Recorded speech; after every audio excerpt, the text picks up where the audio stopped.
Hey, Foot Clan, before we get today's show started, we have to tell you about Harry's. If you know the show, we love Harry's. If you look on Twitter, you see so many of our listeners have tried Harry's and love it.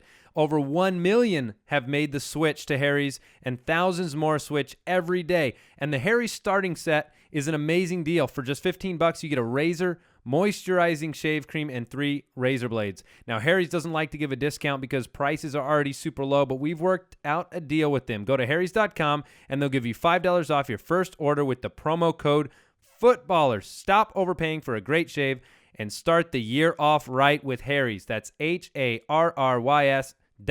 Enter the code FOOTBALLERS at checkout.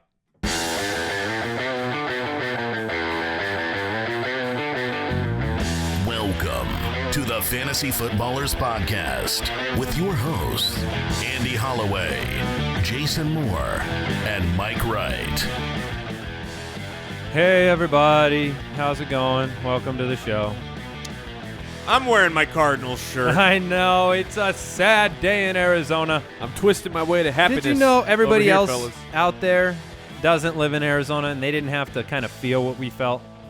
You know, That's a good thing, by the way. It was a good year. I'm getting over my morning very quickly. Well, we did do a Patreon mailbag show this morning. You got to work out some of your feelings. Yes, if you listen to me, I'm very bipolar. Look, this is the Fantasy Footballers Podcast, and if you're a fan of the show, you asked whether we were even going to come on the air.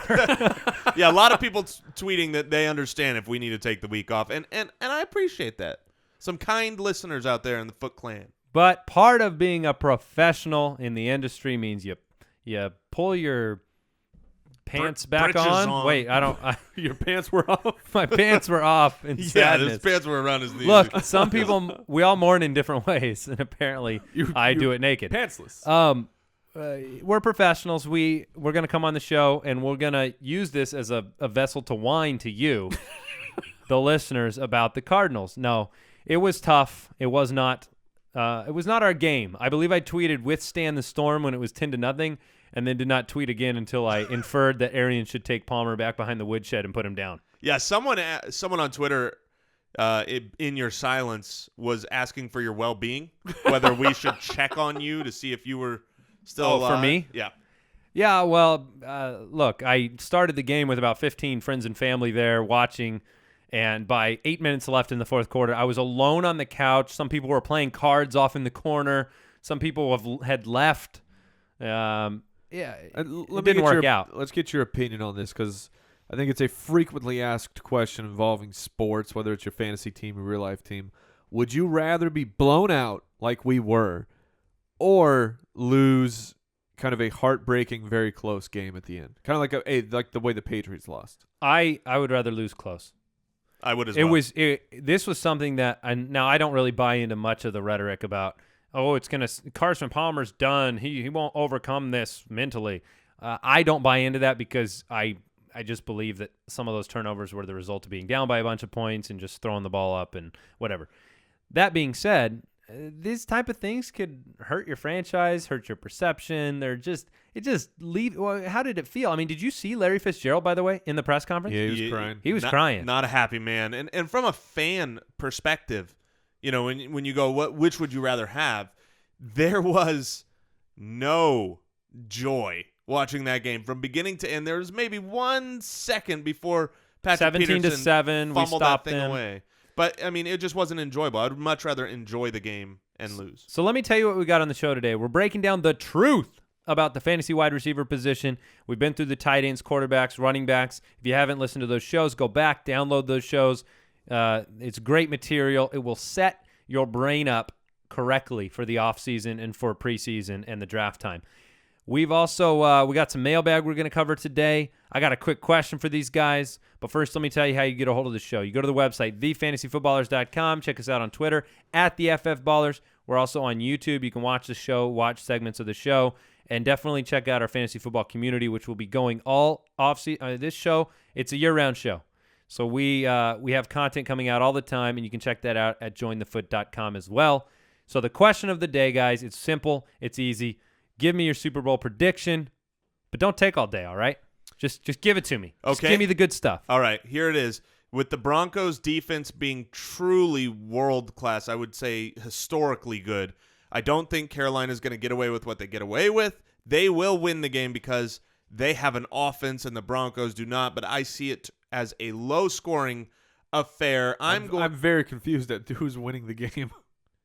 Yeah, who's winning picking? and what's the score? I am picking the Carolina Panthers to win 18-14 or 17-14. Sorry, that would be a very weird score. I have Carolina beating down the Denver Broncos. Wait, what's the score? Oh, a score. Let me go. 31 to 17. Okay, I'm gonna side with Mike on this. I think it is a year of destiny for Cam. I think they were one Vic Beasley pass rush away from being a completely undefeated team, and just unfortunately for the story, I think I'd like to see Peyton go out with a title. Yeah, Playing this new Alex Smith role, it would be interesting. But Alex Smith is offended that you just said that. Maybe. It's weird. I mean, Peyton has been much better in the past 2 games. And did you see him roll right and roll back left? He could move yesterday. He had a run. He had like a 12-yard run. I'm telling you, he looked different on his feet. That being said, I think at 31-13 is the score I've been putting out there. So I'm going to go 31-13 Carolina. They're just too much right now. It'll be interesting. How do we do prediction-wise? I had Denver going to the Super Bowl and Arizona. I got one half of it right. Yeah, and I had the exact opposite half. I had the Patriots meeting the Panthers. The Panthers, unfortunately, get there. The Patriots do not. But I still We can skip Mike. I don't think you got any of them. I did not get any of them right. Yeah. I tell you, though, that Patriots-Broncos game, it's almost a shame to not talk about how great a game that was. You know when a good time to talk about that game is? Weekly Rewind. What a fun game that was. Did everybody in the world know they were going to score no matter what? I mean, you just knew. They hadn't been able to do anything all game long on offense, and when you get that final drive with Tom Brady, you just knew they were going to go down and score that touchdown, and they put the drama in it. I mean, 4th down and long. The 4th and long, never. 4th and short, 4th and goal. It was 4th down central. Yep. But, man, having a pass rush, that is a desirable thing. Yeah. So, and not just that, but losing, I would say a large factor of the score was the Gostkowski missed extra point. Unbelievable. 513 they had to go for in 2. a row. Crazy. All right, so that game obviously took place. Denver came out on top. Did you kind of like that drama built in, or would you have rather it was the old rule where there was a kind of an automatic extra point? I don't think you can make an argument. The NFL could make an argument that this was all good. I mean, it was just all good to build into the game more decision-making and more drama. Yeah, it was fantastic. I think that there's no way you would say otherwise. And to be honest, he made 513 straight extra points. I mean, it's just unbelievable he missed that extra point for him being that kicker, right? Some other news going on. We already talked about the Cardinal game. There's not a lot of fantasy news that broke, to break down in those games themselves other than just what took place on the field. I think that I guess we could talk a little bit briefly about New England. Well, how's your and Arizona next year? How's your fantasy playoff challenge? Because mine's broken now. Sure. Well, you know what? I had a great comeback because I had almost all of my players on a 3 times multiplier, and this week, so I started off just terrible, and now I'm in the top portion. But I bet the farm on the Cardinals and the Patriots. That's what you had to do. I now will have an entire lineup of 1 times and have no chance to win it all. See, I actually bet. I'm where you are too. Yeah, I bet the farm on. I have 4 Broncos on the way to the final round. That's not bad. Yeah, I had CJ Anderson's at 4x, and then Demaryius Thomas at 3X, and McManus and the Broncos D. I've got the Broncos D from the get-go. So good reminder on that one. We'll see. Other news that broke, Zach Ertz signed to a 5-year, $42.5 million contract extension through 2021. He got paid. He's a great player. We all said it. He was one of those guys that jumped out in the Truth About Tight End episode where his production and touchdowns didn't match up. Like, he only had 2 touchdowns, but he's a guy who was producing at great levels. Zach Ertz next year, we all like him. Yeah, absolutely. The new hire up there with Peterson coming in, he does use the tight end. We were frustrated with the use of Kelsey, but Kelsey was still the second option on the team. I think Zach Ertz is hopefully the hype train doesn't get out of control over the offseason, because he's going to be a target, especially for my team. Yeah, he was one of our favorites coming into this year before his He got injury hurt, yeah. that really derailed the first half of the season. So next year, looking good. So what's going on with Tony Romo? Tony Romo, they have found out that his bones are made of soft glass. Peanut brittle. Peanut brittle. It's delicious, but it's not good for a skeletal structure. I want to hear more No. about this soft glass. So they I want to hear more about this new material. they have elected to bring Tony Romo under the knife and have surgery. They will be overlaying his bones with adamantium. Yeah, he's going Weapon X. Yes. So the new, this is why I read the news, I guess, because it actually gets lost in fairy tales in the middle of you guys telling it. Tony Romo is undergoing surgery on his left collarbone, where he's getting it reinforced for the sake, because he's broken it 3 times in 5 years. He'll be out 8 to 10 weeks and recovering from the surgery. And this is just one of those things where it shouldn't really impact the long term. Hopefully it helps him not get hurt like this again. But when you have an offseason that begins and ends with rehab situation, Romo's kind of been through that. I like Dallas a lot next year, but he's got to stay healthy. He's got to stay on the field or that team falls apart. Well, that's the whole point of doing this, is so that he can stay healthy next year. So you hope it's a good thing, but obviously never want to have to go under the knife. So, yeah, I expect he plays next year and plays well. Mike? I gave my 2 pieces. Okay. All right. Well, then that's it for the news. Is that it? Unless you got something else Well, we had one more thing. Oh, the Vikings hired Pat Shurmur as an assistant coach. I think that's great. I think that's very good news for the Vikings offense and Teddy Roosevelt. Okay. Anything else? Any other assistants? Front office people hired? We will have anybody hiring at the janitorial services? You know, it's still a little too early, but in the next couple weeks, we're going to have a show that will probably go through the coaching changes, the offensive coordinator changes. Those are some of the more important things to get early, even before the draft. So those will be coming up. All right, let's get into the wide receivers. You want answers? I think I'm entitled. You want answers? I want the truth! You can't handle the truth. You know, after we did the running back show and the tight end show and the quarterback show, there were some people who said, hey, you should do wide receivers. And let me tell you, we made a plan to do all positions. No. We listened. We listened to that's right. Listened to the Foot Clan, and we said, great idea. Let's do that as well. And if you haven't heard one of these shows, listen, here's what we do. We break down the where guys finished last year in this year that just completed.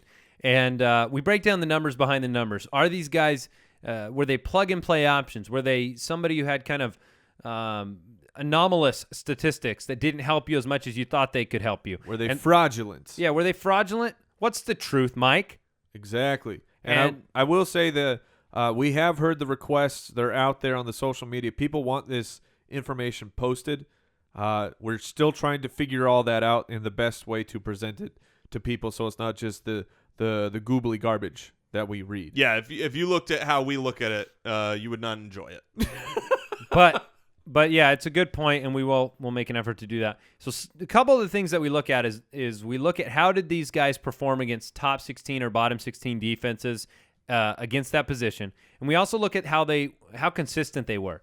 Were they somebody who finished in the top 25 on a regular basis? Did they finish outside of a wide receiver 4 range on a regular basis? And how many times did they actually win you the week? Like put up a performance that was a difference-making performance. And we give you those numbers too. So you can kind of get a feel for the impact they actually made on the teams, fantasy teams all year long. Look, number 1, Antonio Brown. Oh man, I am so excited and madly in love with Antonio Brown for next year. And that was before really digging into the truth of these wide receivers. But when we dug in and looked at how and where and when he scored, remember, he had a terrible stretch with Michael Vick, and he still finished as the number 1. But here's what's crazy to me that stuck out. Against the top 16 defenses, Pass defenses, pass right? defenses, yes, correct. Against the better pass defenses, they played against them 11 times. There were only 5 games the whole year where that he played against a bottom half defense, and he torched he did great against the top half, but he torched the bottom half. And just from a scheduling year in, year out perspective, it's very, very low odds that they're going to break down that way again next year, where he only has 5 games against those defenses that he can just destroy. You know, you compare that to Julio Jones, it's almost an exact opposite of what happened. So For the schedule, yeah. And Antonio Brown, he still averaged over 100 yards a game versus the top half pass defenses. That's great. That's exactly what you want. Which is why Antonio Brown is so good. 193 targets.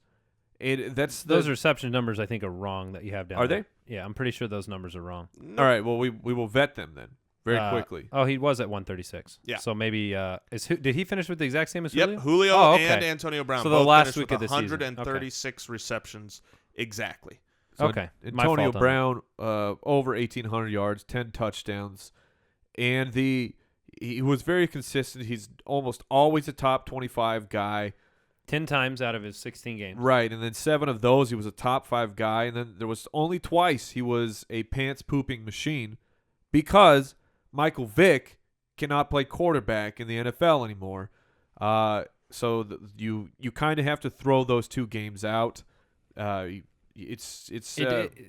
not much you need to say about Antonio Brown. Sure. That's the real truth of the matter.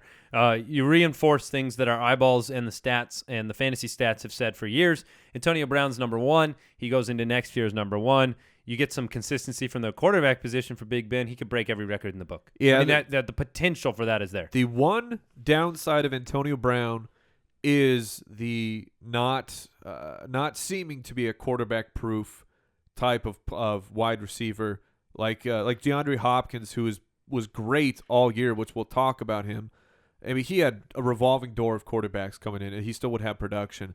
So hopefully the Steelers, with Landry Jones, who took over as the real backup, Antonio Brown had more success with him. Hopefully, in the event that Big Ben goes down, Landry Jones now is ready to step in.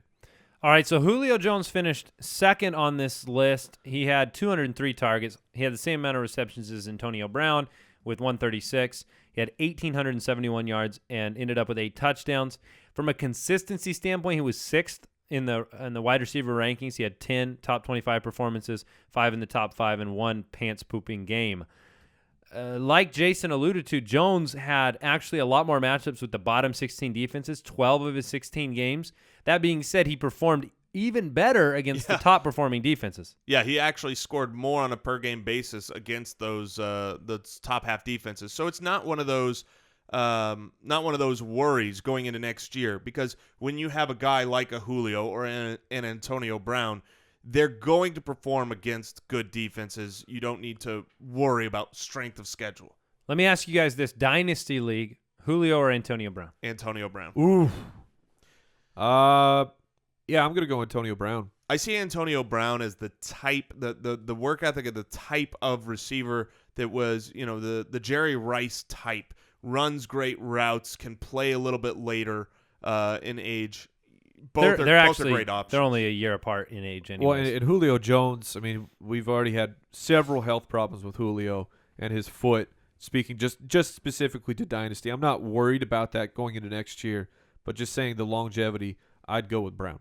Now, these two guys, much like Brown, there's not much you need to see about Julio. You obviously hope for better quarterback and consistent offensive play from that team in general. Matt Ryan. I think We believed in you. The ship has sailed on Roddy White as a good complementary wide receiver, and you felt that in the offense. You can't put up touchdowns. There was a big period of the year where Julio Jones had no touchdowns. He had one in an 8-week span, and that will, it kills you from an expectation standpoint. I made the joke. I get mocked for it all the time when I say Julio didn't help me in fantasy football, and it's a lie, right? It's statistically a lie. But from the huge games, you got the first 2 weeks of the year. You had one in the end. You never had these games, and two, 3 touchdowns. No, they weren't in the red zone. They couldn't perform offensively in a way that gave Julio enough chances, and the play calling was ridiculous. They didn't give him red zone opportunities, and they didn't score. Wow, what a coincidence. A plus B equals you lose a lot of games in a row. I love Julio. We all love Julio. He showed that he could do it over the course of a full season this year. He belongs in the discussion as the best fantasy wide receiver, no doubt. I'm excited to talk about number 3 more than anybody else because number 3 on this list is the number 1 in consistency. Number 1 in your heart. He's number 1 in my heart. Brandon Marshall himself. What a year from Brandon Marshall. So many question marks for him because I know the mental tendency of fantasy players about Brandon Marshall is going to bend him into a value next year. That's what I believe is going to happen. What are your thoughts on him? Break down some of the numbers for me. Well, his consistency was unbelievable. The amount of touchdowns, he had 14 touchdowns on the year, and he didn't do that in that way of, he's got the 2 or 3 touchdown games. He caught a touchdown just about every single game is the way that it worked out. There were 0 times, not once on the entire year did he crap your team and finish outside of the top 4, the wide receiver 4. So you've got a guy here, and going to next year, you can see that the team is probably going to continue with Ryan Fitzpatrick. They don't have a tight end who's going to be taking away those goal line receptions. It'll be interesting to see what happens with the running back position. If Chris Ivory comes back, I expect a lot more of the same from Brandon Marshall and Eric Decker. They're just such great. They're the entire passing. The entire passing game was essentially those two guys. And Brandon Marshall, he can be force-fed. You've seen it his entire career from pretty much every team, but especially when he was in Denver. His situation is so perfect because he's that guy who can be the number 1, the absolute alpha of the team. But they have Eric Decker who he's very close to that level of a wide receiver. So defenses, you cannot sell out on Brandon Marshall because then Eric Decker is going to destroy you. But so I went back to the game log. 4 games he didn't score a touchdown. That is ridiculous that you can count on him weekly. Weekly, his floor is a touchdown. That's absurd. 26 touchdowns between him and Decker this season. Let me read you this, though. Here's why I like bringing up Brandon Marshall. The top 8 wide receivers this year in fantasy. Here's their ages: 26, 27, 22, 23, 23, 27, 27. Brandon Marshall's 31 years old. And so that will be the narrative of Brandon Marshall because the shoe has to drop, right? That's what everyone says. And I'm telling you, more often than not, my history of fantasy football tells me this. More often than not, that narrative leads to value more than it leads to the drop-off. Yeah. Because the narrative starts early. Yes, there is, for every, Frank Gore, who overcomes those odds, there have been players that depreciate. Andre Johnson. But there's, Larry Fitzgerald did it this year and surprised people. He's older, much older. What is he, 33, 34? I don't have his exact age. I'll check it out. You keep going. I just, it makes me look at this thing. Number 1 in consistency from the wide receiver position. He's only 32. Larry is? He's only okay, 32. So then his production. All right, there you go. So 32, that's what he'll be next year, Brandon Marshall. Do you take him at this spot at number 3 right now? I understand as the third wide receiver, or you're saying number 3 overall? No, not number 3 overall. I Where do don't- you put him in the actual wide receiver? Oh, there's Allen Robinson, up and coming. He's 22. There's Odell Beckham Jr. He's 23. How do If you you- not take ODB above him? Yeah. You know. If you're in a redraft league and you're not worried about future long-term prospects, I'm probably going to take Brandon Marshall over Allen Robinson, but definitely under Odell Beckham. Odell Beckham, to me, of all these guys that we're going through, obviously, and this is not a projective list. Sometimes people were a little bit confused on that. On these truth lists, this is where they finished last year. Yeah, we're not leaving guys on or off. They are what they are. Yeah, this is just where they finished. But of all of these top, we're going to talk the top 12 guys, and we'll get to them in a second. Odell Beckham only played 15 games and still finished this high, whereas everyone else on this list pretty much was a full 16-game season. It's just one of those things where I don't know if I can ever get it out of my head. What you think is that Allen Robinson, and he's great, but you don't know how great he can be. And how great he can be, the odds might be 1% he could be as great as, Brandon Marshall. Brandon Marshall. But sometimes we just like that. We just like the 22-year-old. Well, you like the young guy. The unknown is a very alluring quality in fantasy football. But I'll have Brandon Marshall. He's a top 10 guy for sure. So on the board as of right now, neither of you are buying into the age narrative as a reason why he would be worse than this next year. No, assuming that Ryan Fitzpatrick is back, I think Brandon Marshall, while I don't think he will duplicate this year, 1,500 yards and 14 touchdowns, that'd be pretty tough to do again, but still a top 10 guy. Here's the thing that is very different between him and the guy that we're about to talk about after him and Allen Robinson, right? You have two very different narratives in the sense that you got the old guy and the young guy, but you also have Brandon Marshall had 109 receptions. When we go to Allen Robinson, the next player we're talking about here, Allen Robinson only had 80 receptions, and that's great. 80 receptions, you can have a great year that way with that. But it's misleading. You look at everyone else around him, from Hopkins with 111 or Odell Beckham with almost 100 and a game less. He's kind of an outlier here to me when I was going through and looking at these stats, saying he should not have had as good a season statistically as Allen Robinson had with only 80 receptions. I mean, Doug Baldwin had 78 receptions and was irrelevant for half of the year. It's a good point, and I was going to bring it up, and we'll talk about Allen Robinson now. He's number 4 on the list. I'm not fading Allen Robinson as a talent, but I'm fading projecting him this high. Because not only is that true, what you just brought up, the total reception total, but he played much better against bottom 16 defenses too. He didn't show that he could come out and be a matchup-proof type of guy. He averaged 8 fantasy points less almost. One of the widest margins of these top players on the entire list is Allen Robinson. Beat up on those easy teams, struggled against the good teams. I'm looking at a crazy disparity here between Brandon Marshall and Allen Robinson. So it's essentially a 30 reception gap, 80 to 109. So just rounding up to 110, a 30 reception gap, only 100 yards less with 30 catches. Well, yeah, and that's some big plays. The exact same amount of touchdowns. They both had 14 touchdowns, but one guy caught 30 less balls. I'm going to bank on more touchdowns going to the guy that gets over 100. It's very fair. And so, again, not fading Allen Robinson extremely, right. Bringing the truth to light about his numbers so that you can break that down yourself and decide what's that worth to you next year. I think Jason said it right. I would take Brandon Marshall over Allen Robinson. I'd probably take Odell Beckham Jr. over both of those guys.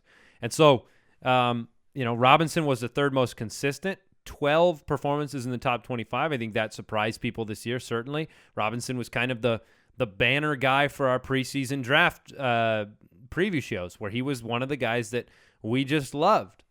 No, Blake Bortles is not a future Hall of Famer, but we love the potential of Robinson because he's built to be a premier wide receiver, and he showed he could do it. He only had one kind of crappy game. By the way, Brandon Marshall, number 1 in consistency, 14 of his 16 games in the top 25.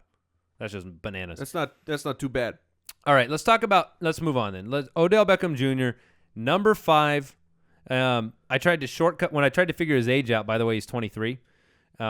I typed in ODB age real quick, and so I got Old Dirty Bastard's age Yeah. on Google. And by the way, apparently I'm older than Larry Fitzgerald. You are? Yeah.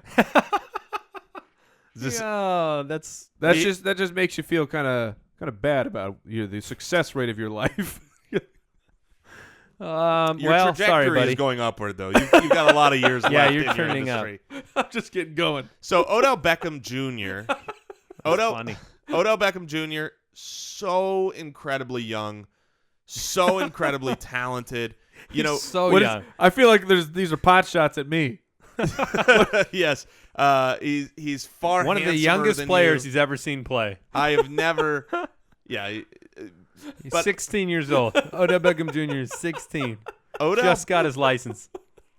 Odell Beckham Jr. to me, and I don't know if you guys agree or disagree, but he is my number 2 wide receiver. He showed Behind that Brown? Behind Brown, I would take him over Julio Jones. I'm fine with that. I would take him over Hopkins and Brandon Marshall, Allen Robinson. Odell Beckham is so special. I worry a little bit about his soft tissue issues, but he still played every single game other than the suspension. So, you know, he was on the field, 1,450 yards, 13 touchdowns, 96 receptions on 158 targets in 15 games. I'll tell Very you, little to complain about. Watching that Cardinals game last night, I had some tissue issues too. I was tearing up, crying all over the place. Odell Beckham Jr., what can you say? Like you said, special talent. Now, if you can't say that Julio's not. So what are you putting more confidence into the offense and Eli Manning? Is that basically what you're stating? Yeah, you've got McAdoo, their offensive coordinator, getting promoted to the head coach. So you've got that consistency that's actually going to push further. But the other thing is you've got Odell Beckham Jr. still growing and coming onto his own. If you look, the first 4 games of this last season, Odell Beckham actually had 2 of his worst games all season in that first month, and then really just came on super strong after that. To me, I see Julio really had his best year this past year. You haven't seen it always, and I don't expect the Atlanta Falcons to have the same kind of schedule where they just get to play easy teams 75% of the time. Well, if he played harder teams, he'd have better numbers, according to the Hey-o. ratings that we Well, have. but that's just such a small sample size when you do. He only had 4 games against those. So if you put up one great game against a good defense, then that skews it. Whereas And one of those games was against Josh Norman where he was being shut down until Norman got pulled. I think we're splitting hairs on those guys. Yeah. If you're in a dynasty and you want the 4 extra years from ODB, I think And that's for the way to redraft, go. here's the thing for redraft. Think about it. Will you pay the top 5 pick for Odell Beckham Jr.? Because that's what it's going to take. It's going to be a top 5 pick. I probably won't. Okay. I probably won't. and I probably will. Okay. I probably won't, and he probably will. Next. It's coming soon to a draft discussion near you the next 6 months. All right. DeAndre Hopkins was number 6. Coming to Sundance. And I like to call DeAndre Hopkins the forgotten man. Yeah. Because he burst onto this. I mean, let me just say one number that you need to know. There's one. And it's 192. 192 targets from a variety of college quarterbacks. That is incredible when you get targeted at that level on a team that could score inconsistently, but when they did, it was him. 11 touchdowns, 111 receptions, 1,521 yards. Really carried fantasy teams in the beginning of the year. I call him the forgotten man because he didn't do it in the second half of the year. Well, and here is the slight worry with DeAndre Hopkins, and I love Hopkins, so please don't read in that I am down on him. You I heard would it here first. I would rather have Hopkins than Allen Robinson as of this point for next year. So I love Hopkins. But what you saw with Hopkins was it mirrored what you saw with the Texans. In the beginning of the year, the Texans were terrible. They were playing from behind. They had to throw the ball a lot. Their defense didn't have it together. I mean, their defense was atrocious the first. You remember that Miami game? Oh, they didn't even know how to tackle. It was absurd. That was great. And during Lamar that, Miller had 1,800 yards in that game. Yes, and during that time, DeAndre Hopkins was the best. He was better 20, than Antonio 20, Brown, 22, better than 32. Julio Jones. Incredible. He is still just as talented, but as soon as the defense got it together, which I expect next year, they're going to have it together. They're just going to be better, not worse. They are a good team. The Texans are a good team, and the better they are, look, Hopkins had a fine second half of the season. He wasn't terrible. Huge difference. But he was not that elite number one in the league type of wide receiver that we saw when they were stinking. So I think he's going to be a very good wide receiver 1, but I'm not going to pay a premium for Hopkins the way I would pay for Odell Beckham. That's because of that. I think that's a hot take. That's a perfectly accurate statement. Okay, but Take a picture. So by premium, here's DeAndre Hopkins next year, in my opinion, will be a back. Overdrafted? Well, he'll be a back of the first. I think he will make it all the way up there. He will not make it on my team then. That's what I mean. So Yeah. you're going to have to pay a top 5 for Beckham.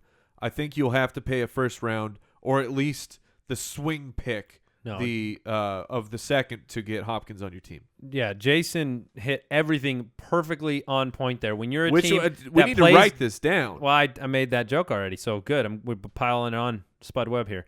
I guess I got to tell that They story. don't know the Spud Webb story. So we were gone last week. We were at the Fantasy Sports Trade Association conference in Dallas, Texas. Got to listen to Mark Cuban, got to talk to a lot of the people from the industry. And on the way back, now we left Mike there because Mike abandoned me. Yeah, we left Mike in Dallas. He's on the no-fly list. Right. We didn't want to go through security with him because they'd make him check his beard. And so Jason and I were on the plane, and there was one other spot next to us, and we're on the back of the plane. And we got a guy whose name, he shared the same last name as me, ironically Which is enough. weird because I thought for sure Which his I've met name was almost Mr. Texas. No, yeah, Mr. Texas would be more accurate. This is a gentleman Texas. who we enjoyed. Nice to meet you. We enjoyed speaking with very, very much. This is great. But the highlight of this, and by the way, and when we say Mr. Texas, is because he collects guns, coins, and Texas flags. He lived on 100 acres. He's got 5 shooting ranges. He's buying a cannon. This was Texas, man. This was Texas. This is true. But the best part was that his nickname for Jason, for no good reason really, was Spud Webb. Yeah, because I was so short, he kept saying. I'm so short that I'm Spud Webb. I'm pretty Jason, confident. how tall are you? You're like I'm 5'11". 5'11" and a half. You've always said the half. So yes. You're just under average height. I'm confident I was actually taller than this gentleman. But I was Spud Webb, and You were Andy Spud was... Webb. Spud Webb was 5'7", just so you remember. If you remember Spud Webb. Oh, I remember. My Spud Webb. nickname was, he called me Squanto Montalban. Squanto Montalban. Yeah. And he offered free of charge if Mike ever wanted to come by, he would shave Mike's beard right off his face. Yep. So anyway, he that's why. wants my beard, and you are Squanto Montalban. Yes, and all of this just because I called Jason Spud Webb in the middle of the show because I'm keeping that thing alive, my friend. You're so short. Now, Spud Webb, listen to this. Spud Webb was somebody who overcame the obstacle of height. That's true. Doug Baldwin has overcome the obstacle of not being a prototypical wide receiver 1. Thank you, Mike. That's a transition. Number 7. That's professional. Number 7 wide receiver on the year is a man named Doug Baldwin. Doug Baldwin. So we gotta project him forward. I think I know He's the Mike, same height as you, Jason. There you go. We'll call him Spud Wow, Webb he's too. very short. So I know Mike and I are in an agreement. I don't remember your take on Jimmy Graham, Andy. Mike and I both do not think Jimmy Graham's going to be able to come back and be anything relevant this next year in a way that's going to very much affect other I think players. that he'll probably miss the whole year.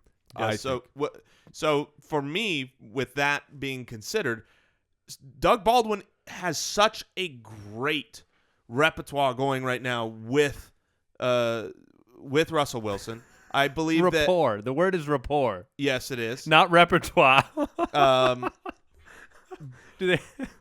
Mike didn't even care. Yeah, he's fine He with just it. let it go. Because in my head, it was like they're my- good. They got the song and dance, like the Fred Astaire. They tap dance together. They got a couple songs they can They've break got a out. good rapport. Yes. People can't have a repertoire together, I don't think. You saw over the second half of the 5, season, 6, though. 7, 8. You saw over the second half of the season, though, that was his first read, and that was, oh my goodness, when they were in the red zone. I don't know, He was man. looking Doug Baldwin's way probably too We'll much. probably have a Doug Baldwin show. That's the amount of debate that could be taken. 78 catches and just over 1,000 yards. There's only one reason he's here. He's here because of 14 touchdowns. Those numbers, we've seen it before. They're very hard to repeat.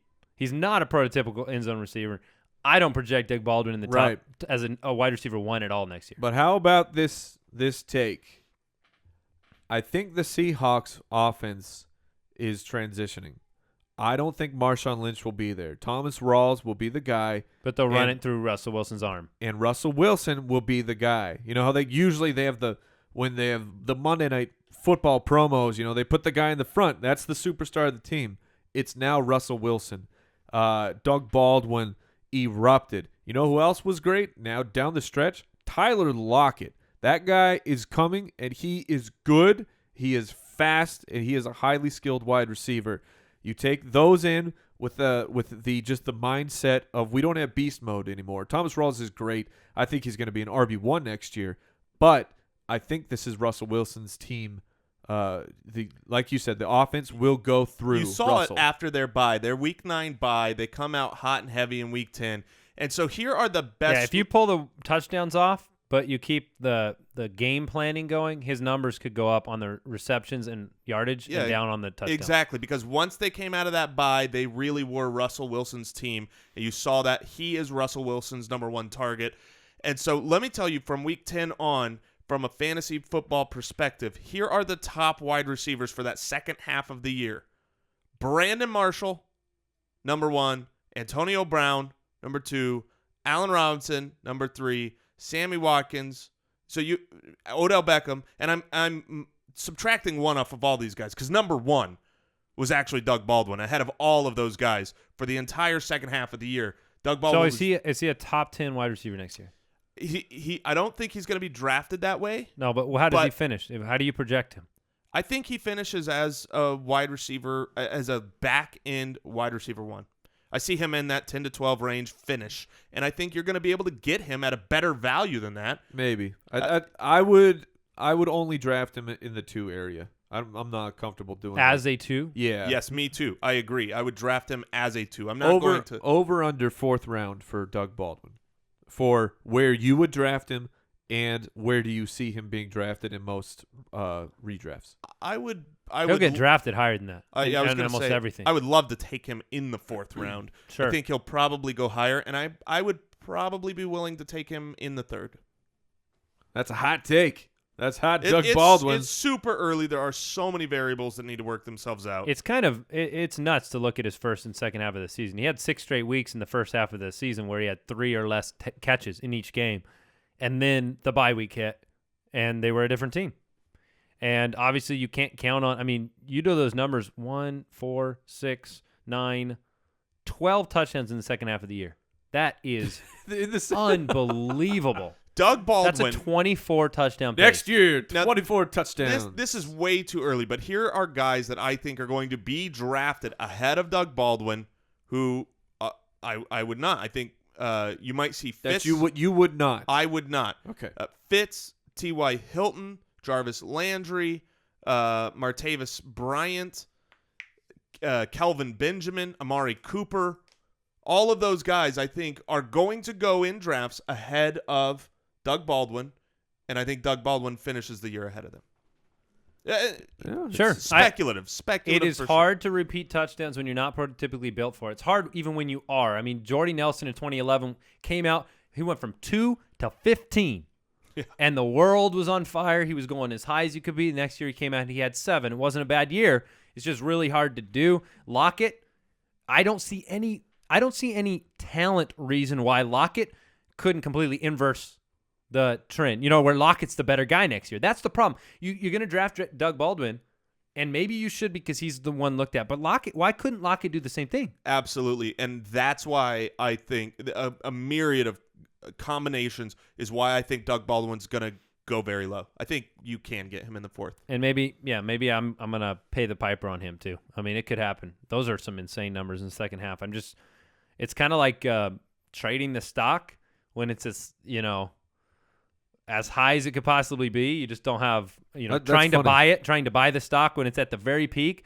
He is buying it. How can you get better than what his second half year? Right. So if he's trading at that level, he was a penny stock. He was a penny stock. I just watched Wolf of Wall Street like 2 nights ago. Oh, is that why you said it was funny? Yeah.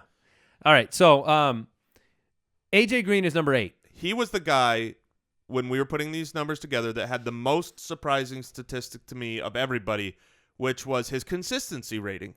He was terribly inconsistent. He was the 27th most consistent wide receiver. And, when you're talking about a wide receiver 1, he finished 8th. He was certainly drafted to be a wide receiver 1. That's a guy who ruins your team. When he's not even as consistent as a wide receiver 2, you had plenty of weeks where he was kind of he was there. 6 single-digit weeks. Yeah, 6 single-digit weeks out of his 10. Out of his 16. And that's a half-point PPR? And a half-point. And he was drafted as a wide receiver 1, unless you took him on a turn and went wide receiver, wide receiver. But he won you week 3, Jason. Oh, well, and that's what's crazy is he finished 8th, and in week 3 and a half-point PPR, I believe he was over 40 fantasy And then points. you mix in Dalton's injury. Right. Dalton gets injured, but you also have Tyler Eifert. Tyler Eifert was the reason that A.J. Green had such a up-and-down year because you could not rely on that red zone presence the way that he's didn't still go amazing. to A.J. And he's Green. amazing. He is fantastic. He's amazing. 10 touchdowns again. Double-digit touchdowns again. If you look at his career, I mean, he's done double-digit touchdowns in 3 of the past 4 years now. I mean, he kind of just does it every year, about the same average. He had 86 receptions. I'd take A.J. Green ahead of Doug Baldwin. I'll tell you that. Yeah, that's very fair. I would as well. I completely agree that because of Eifert in the red zone, if I know it's a while back, you got to go to not this season but the season before. A.J. Green that's where Dalton would look when he was trying to throw in the red zone. And that's now Eifert. So you have to adjust Green down a little bit. He's still a very, very high-end player because he's super talented. But I don't know if I would call him a top 5 going into the next year where A.J. Green, that's where he usually is. Yeah. He's one of those guys that could be a value because of where he's going to go. He won't drop too far, but if you could maybe get A.J. Green in the 3rd round coming up next year, which I'd be bowdy bout it. Yes, bowdy bout it. Calvin Johnson was number 9. Hello. Hey. Are you saying that? I'm curious. Are you saying hello like that Adele or like Lionel Richie? Are you surprised that he finished that high or that low? I think both. That's what's so funny about this. It's like, I got so much flack preseason for having him outside my top 5 because he's, of course, Calvin Johnson. He finishes 9, and then I'm kind of surprised it was that high. That reminds me of I'm surprised. That was the true reaction was, hello, I'm here. I'm still Calvin Johnson. I'm number 9, even though the sentiment and story got pretty sour about him. The team stunk. He stunk on and off. It reminds me of just a quick aside here. When I was talking to my daughter about, we were teaching her hot and cold, and she knows the difference between hot and cold. It's a couple years ago. So we said, okay, well, what do you call something that is not hot, but it's not cold? And she thinks, coldy hot. So Calvin Johnson was very coldy hot this year. Very fair. He was the opposite of Goldilocks, which is just right. What's funny is, so you had A.J. Green, we just talked about, as the 27th most consistent. And yet, A.J. Green only 2 times finished outside of the wide receiver 4, where he just completely crapped your team. Calvin had 4 games this season where he crapped your team, and he wasn't even a wide receiver 4. So that, I think, gives people a taste in their mouth of surprise. Of coldy hot. Yeah, of coldy hot. Of surprise when, he finishes still number 9 because he had, that Thanksgiving Day game and a couple games where he just went ham. The real question right now is his future. Is he back? Is he retired? Is he going to retire? Yeah. If he's back, give me Calvin Johnson next year. Now, what about the discrepancy between when he played top half teams and bottom half teams? He had a 5-point gap, which is one of the larger gaps that 5? I'm looking at 3. 3-point gap.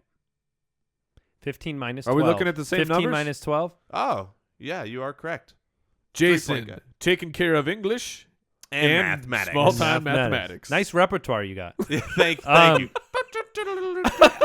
I'm going to let you make some of the point, though. I mean, he was better against bottom Ds. You also saw another season that was cut in half. You know, Matt Stafford was 19-2 or whatever it was, touchdown to interception ratio in the second half. Calvin ended up 10th in consistency because, in part, he gave you 3 basically week-winning weeks where he was dominant. You know, he's still a red zone monster. You ISO him. When did they make the change? Sorry. To Jim Bob Cooter? Yeah. Because I'm I'm going to look something up. going to guess week 9 or 10. Okay. Yeah, I think it was at their bye, and they had the week 9 bye. So I think Okay, so coming week out of their 10? bye in week 10. Okay, I'll look it up from there. I'll look up how Calvin was versus. Yeah, that's basically what I was looking at too. Was Calvin Johnson? He had, he had a 31-point week in week 12. He had a monster week in week 17. The offense was much better in the second half of the year, but I mean, he's Calvin Johnson. He actually averaged almost identical fantasy points Before and when after. you cut the season in half. Calvin's a year younger than Marshall, by the way. Just for context in your head, even though you may see him, going down the road with his walker, he's 30. Well, but they've got very different weight, right? I would assume that Calvin's got a lot more pounds on him than Brandon Marshall. It can't be that. Brandon Marshall's very tall for a receiver, and I can't imagine it is. I'll look up Brandon. 236 for Calvin Johnson. I don't know why Yeah, we're well, how talking tall is he? weight, but Well, because what Brandon you see, Marshall is He's 6'4". Brandon Marshall is he's 6'4". Yeah, he's very tall. Wow. I don't know. 200. So the weight difference is 6 pounds. Well, the reason is because when you watch Calvin, when you just watch, this year you saw a little bit more lumbering, and you didn't see that at all from Brandon Marshall. The quickness was, I feel like, still completely there for Brandon Marshall, in and out of breaks, and certain games it didn't seem that way with Calvin. Okay, so outside of seeming that way, though, he ended up in the top 9. I think He had a bad offense for half the year. If he comes back with the same old coordinator, they're going to have the same coach. Calvin Johnson, the draft value? Yeah. I'm going to say yes. I will take Calvin over. I'll still draft Give him. me Calvin Johnson over Doug Baldwin. Ooh, that's a hot take. Give me Calvin Johnson. I don't like him over any of the other guys we talked about probably. I think the reason you think Calvin 149 targets, 88 receptions, 1,214 yards, 9 touchdowns. is the commercial where he's shirtless in that commercial, and then they put his the suit on him. You're biased Yeah, it was a because good you've seen him commercial. shirtless. This one's gotten away from us. Andy shakes his head. So just tell me, where is he next No, year? I agree that If he's back, is he in your top 12? That's it. That's the question. maybe at the very, very back. Yeah, Who are you taking over him? You taking I'm taking Eric Decker or Larry Fitzgerald over him? No, I would still I'd take still Calvin take Calvin. over Okay. those. I'm just guessing. I mean, I don't have the list of names of who would be No, there. give me Here's your a- locked-in Here's list a good today. here's a good name that I would take over Calvin Johnson.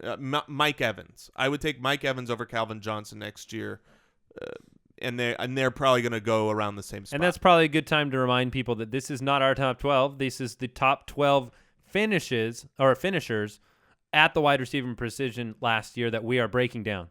Yeah. I didn't say all that in You normal said English. precision. Precision. Now the next guy on the list is Eric Decker, who I think, if we're surprised that Calvin is at 9, Eric Decker, the number 10 wide receiver, Number 2 in your heart behind Marshall. because of the consistency. the number 2 most consistent wide receiver, and he's a guy. He might have the best draft value of anybody. I know Allen Robinson and Brandon Marshall were fantastic, but Eric Decker went way, way later than either of them. Eric Decker was fodder at the end of drafts. Yes. Eric Decker was somebody who Mike, I got to give him credit, talked up extensively. Thank you. Mike is somebody who has always been willing to overlook the not being the number 1 wide receiver thing, and that has been very beneficial for Decker owners. Look, if you started him 16 games, 13 times he was in the top 25.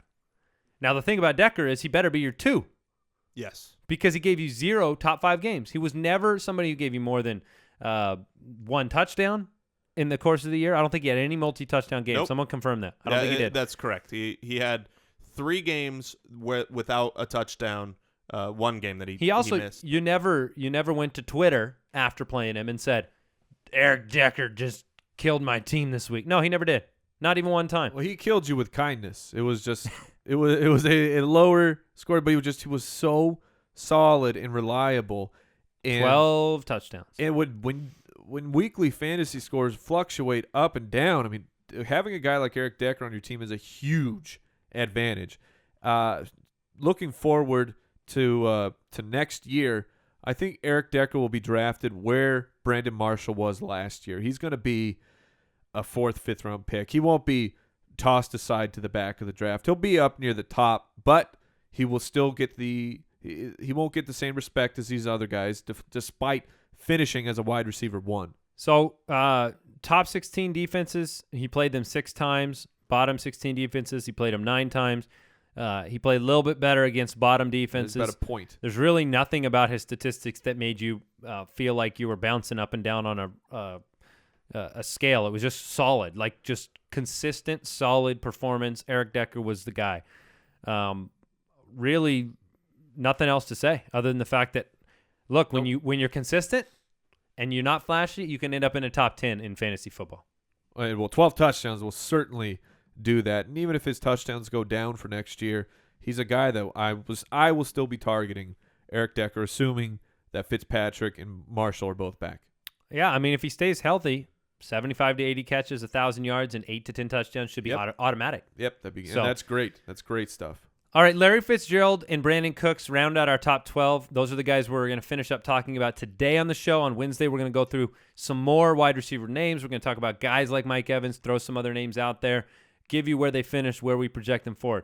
But Larry and Cooks, guys that had, I would say, very different expectations when the season began. Cooks was somebody that was very, very indicative of that kind of. He had the shine. He had the shine, right? And honestly, kind of rounded into form as a guy you could lean on a little bit. Larry Fitzgerald started very strong, 146 targets, ended up with 109 catches, 1,215 yards, 9 touchdowns. Not the season people expected from Larry Fitzgerald. No, definitely not. Not the 1,200 yards, especially. I mean, the touchdowns can't be that surprising because he's a end zone monster. But 1,200 yards for the old man, who I guess is not really an old man. I will 32. You can't call him that if you're I older. have to refer to him as a young man. My life is ruined. So, question for you guys. Put these guys in order. Larry Fitzgerald, Michael Floyd, John Brown next year. Oh, man. I'm going to go with Floyd. Floyd will be my number 1 guy. Floyd, he had a tendency he could disappear, but you got to go back and remember the preseason injury where his hand, it was a really big-time injury. His fingers dislocated outside of his epidermis. Now, I don't, no good. That's Yeah. that's like a normal person. I'll use myself. All my knuckles are inside my epidermis. Well, yeah, I keep them where I like them, which is inside my skin. Keep them but where you like them. I mean, I get that injury, I'm out for the year. I mean, just go ahead and call me next year, and maybe I can do something. But he came back. He was slow getting back into the offense because John Brown started the year quite hot. John Brown is just, I don't know if he's a true number 2 guy. When you have the complement of all 3, that's when the offense is really going. But Michael Floyd has shown flashes of being just spectacular. And Bruce So you Arians, take Floyd, and then you'd say Larry, and then you'd say Brown. probably that's probably how I Jason, would what do is it. your take on that? Yeah, I'm pretty much the same. I think Michael Floyd is going to be a beast. Michael Floyd, he had the, Arians, it's coach speak, but he came out and said he could have had a 1,500-yard year, and he kind of backs that up with the fact he ended the year with 5 out of 6 weeks of 100 or more yards. I'm with you on that. I think Floyd's the guy to own. Now, Larry, he'll probably be overdrafted based on these numbers. Yeah, probably. And the name and numbers mixed together. The split of top 16 versus bottom 16 defenses, Larry beat up pretty good on the 17 a game half. versus 11 against top half. Yeah, I mean, more yards, much higher percentage of touchdowns. So now, I think Larry will still be a usable fantasy guy next year, but you can't expect this year. You can't expect a wide receiver 1. All right, so let's talk about Brandin Cooks, and then we're going to get into the mailbag, answer some listener questions before we close out today's show.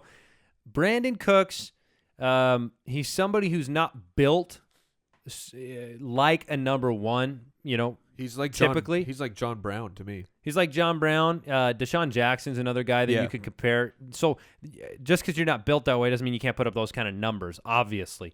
But he's also somebody that you can't really, when it comes to touchdowns, you don't know exactly what to expect, and so the consistency's not there. He finished 17th in consistency despite being 12th on this list. He had 5 games outside of wide receiver 4 range where he just killed you, especially if you drafted him high and you said, Brandin Cooks, go be my number 1. And he said, how about I don't even perform inside the top, 48? Brandin Cooks, I'm going to make a comparison just to see what you guys think. His season this year reminded me of Jonathan Stewart, where you're 4 weeks into the season and people are done. Like, I saw Brandin Cooks on waiver wires. I saw Isn't that funny? saw Jonathan Stewart on waiver wires, which is just a reminder. You cannot give up completely on a player after 4 weeks. I know that's 25% of our fantasy season, even a little bit more, but you can't give up on a player after that short of amount of time, because he started pretty bad, but then he hit a really hot streak when Drew Brees really got it going. And Brandin Cooks, if Drew Brees is going to be good, Brandin Cooks is going to be good. 8 of his 9 touchdowns after week 7. Boom. So, there you go. That's a huge number. Big difference. So going forward, do you expect better things for Cooks than he did this year, or similar? Because one of the concerns I have is, he has about a 5-point discrepancy, and this time it's legit. Okay, Drew Brees destroyed bad defenses, which exactly, and that's the correlation. And against those top defenses, he didn't do too well. So I don't know how much I want to invest in Brandin Cooks. Look, if you ask me Brandin Cooks or Doug Baldwin, I'm going to take Brandin Cooks. They're very similar guys. One's 5'11", 189. One's 5'10", 189. Cooks has way Cooks is more 22. speed. Cooks is 22 years old. Yeah. So that's a very young age to be, you look at Julio, best season, 27. There's a lot to like about that team saying that, Peyton's back, Breeze is back, Ingram will be back. There's a lot of reasons why you like Cooks on an offense like that. I think I would take the shine of Cooks over the surprise of Baldwin. Maybe I'm going to be alone on that. I probably will be on draft day. No. I think on draft day, Cooks will absolutely go ahead of Baldwin. You do? I do. Wow. I do not think that. By the time the season rolls around, I think people are going to sour on Baldwin, and the shine of the young age on Cooks is going to be hot. I wish I could don't know water what's bet you. It's just so far away. I know, but just on the ADP. This time, even though it's so far away, it's going to close so quick, and that's what I love. In other words, ADP bet? Oh, yes! Our first water bet. So let's just decide right now then, Mike, you can write it up. Wow. A month before draft? Let's Is just that say when- August 1st? Or August 1st is fine. all right, August 1st, you think that Cooks will be ahead of Okay. Baldwin, and I Yes. think Baldwin will be Hold ahead of on. Cooks. Off season. I got to write a whole new tab in here. Off You know what season sucks bets. about these bets? Why Seattle goes off and they sign, some bigwig receiver or something, or vice versa. Yeah. That's all right. So Doug Baldwin, you have Doug Baldwin, No, and Jason has. No, I have. No, that's correct. Oh, I Jason has believe that Brandin Doug Cooks. Baldwin will be drafted ADP. ahead of Brandin Cooks, and Jason ADP believes Cooks will be versus- drafted It's ahead. just so ironic because I think you probably should draft. I know. Baldwin We're ahead, saying it like and the you opposite. think- yeah. All right. So, It's on the book. all right, let's get into the mailbag.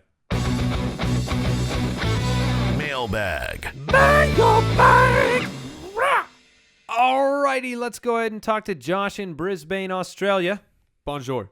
I'm in a 10-team standard league, and I can keep only one player from my team. If we choose to keep a player, we forfeit our first-round draft pick next season, and the only players I have worthy of a possible first-round draft pick are AP and Des Bryant. I've been offered AP for a second and third-round draft pick. Ooh. in next season's draft. Wait, he's been offered. He can trade Adrian Peterson for And a get 2 a and a 2 and a 3, 3. and then he can keep Dez for a first. Should I make the trade allowing me to keep Dez, not keep either of them, or just keep AP? I would make the trade. I would trade Peterson. I'd get the extra 2 and 3 because I still believe that Dez Bryant is worth a first-round pick. Hopefully you're giving up a later, so to speak. But overall, it doesn't matter. To get that extra 2 and 3 very high-value picks and get Dez Bryant, I love it. I agree with that. I think it's silly when you're able to keep a guy and trade guys you don't keep. It's like you just get extra guys. But that being said, if you can do that, which he can, then do it. I 100% agree. Plus, there's going to be people that basically give up the first-round pick, right? So this 2 and 3 become higher picks? Yes. Yep. Is that correct? All right, let's talk Lex in Hitchin, England. Wow, we got 2 international. Hey, Sure, you get this question a lot. we are. Bonjour. But any thoughts on a listener league for us fantasy-addicted UK-based players? All right, Lex. Does he mean like a UK-only listener league? Here's what I will tell you, Lex, and this is a pitch for our fantasy football community. JoinTheFoot.com. We are going to be setting up a forum, so to speak, a way for players to connect with other high-quality players, not just so of skill, people who are going to participate. A question we get asked similar to this all the time: how do I find a great league? We want to make that happen. We will make that happen. We absolutely. Part of what our show is lifetime contracts is understanding that fantasy football is ridiculously fun. Yeah. And there's aspects about it that it's about friendships and certain things, so we want to help connect people. So if you want our help with this, I'd go to jointhefoot.com. I'll also say this, in terms of a listener league, we did a listener league this past year. We did not win it. Shout out to the Fantasy Twins. The Fantasy Twins won it. We will do that. We do that every year, and we basically, the way you enter and the way you get consideration is you do something special. Creative. Too impressive. Yeah. Some people last year, they sent us videos. We had someone from Scotland, so who's to say it can't be the UK? That's right. Oh, yeah. yeah, Love absolutely. the UK. But do not send hey, I want to be in the league. That's not going to get you. No, 'cause we get your enough of resume those. saying, I've won a bunch of leagues, here's my trophy case. Yeah, we don't care. Yeah. Lots of people. We care that you won. And we're happy for you. Yeah. But But That's that's not how you get in the league. No, it's not through proving it to us in a court of law. It's impressing us. So, all right, that does it for today's show. Again, on Thursday, we'll be back here talking the second half of these wide receivers. The truth. Get the truth. You got Demaryius Thomas and Alan Hearns, Jarvis Landry, Sammy Watkins. Woo. A lot of people we I want to named. talk Sammy Watkins. Figure man. out the truth of John Brown. Oh, Watkins is an interesting name. John Jordan Brown. Matthews. It's going to be fun. We'll be Yeah. drafting before you know it. Oh, Hey, thanks for tuning in. We'll be back. See ya. Goodbye. Thank you for listening to another episode of the Fantasy Footballers Podcast. Join our fantasy football community on jointhefoot.com and follow us on Twitter @TheFFBallers.